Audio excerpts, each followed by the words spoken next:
did Dallas, Texas manage the housing crisis for Black families during segregation? For the Walker family, finding a new home meant risking their lives. Dallas, Texas Black History UNCENSORED.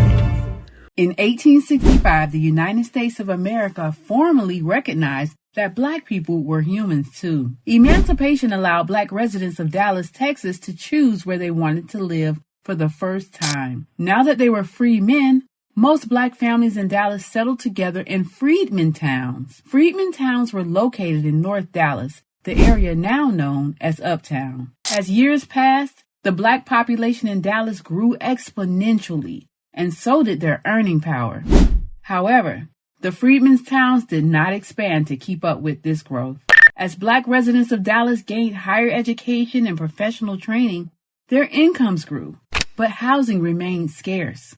Many began dreaming of leaving the old, deteriorating homes in freedmen towns for the more spacious, elegant houses in South Dallas, but South Dallas wasn't ready for them. South Dallas was a racially segregated community of white and Jewish families. Although Black families believed that they could move there if they were professionals and paid fair prices for the homes, they were wrong. In September of 1940, the Walker family moved to a home at 3616 Howell Street in South Dallas. As their moving van pulled into their driveway, a crowd of white neighbors, led by a tribe of housewives, stood in the street throwing rocks at the family, shattering their windows and shouting threats. The police had to intervene with the angry women, who had no remorse for their actions. They believed that Black families did not belong in their neighborhood, and they vowed to let them know directly. For months, the white housewives terrorized the families, hoping to scare them away.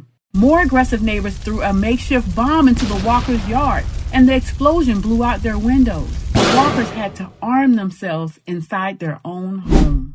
Across Dallas, several bombs were placed in the homes of Black families, which caused the NAACP to step in and speak out. Despite the attacks, the Walker family refused to leave Howell Street. Angry and defeated, the white housewives packed up and moved away. The first incident of white flight in Dallas.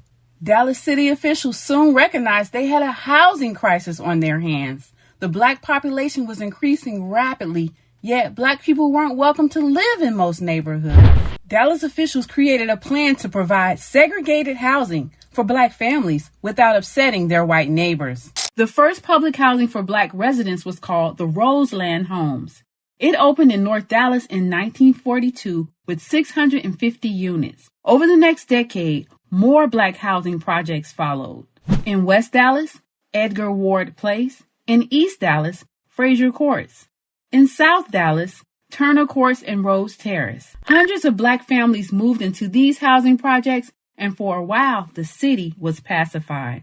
There was still a matter of what to do with more affluent Black families who had the means to purchase homes in white neighborhoods. A Jewish banker named Fred Florence saw the challenges Black professionals in Dallas faced in finding quality housing, and he also recognized the opportunity in creating a solution. Florence determined that it would be mutually beneficial to create a neighborhood specifically for upwardly mobile Black families.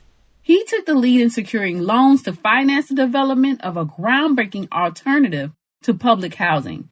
This would become the first planned neighborhood with new construction homes reserved for Black residents of Dallas. Civic leader Karl Hoblitzelle joined the initiative by funding the land purchases and infrastructure necessary to bring the neighborhood to life. They named the neighborhood Hamilton Park after Dr. Richard Theodore Hamilton, a civil rights activist from Dallas. Hamilton Park was designed with beauty and intention. Every home was a single-story structure with 3 bedrooms, front and backyards, and attached garages. By 1956, Hamilton Park was the home to more than 250 Black families, offering them a safe, beautiful community to enjoy life in Dallas.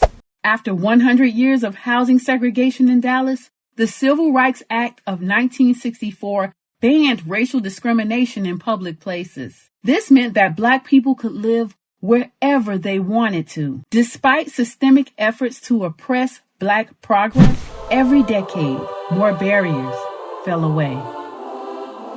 Dallas, Texas Black History UNCENSORED.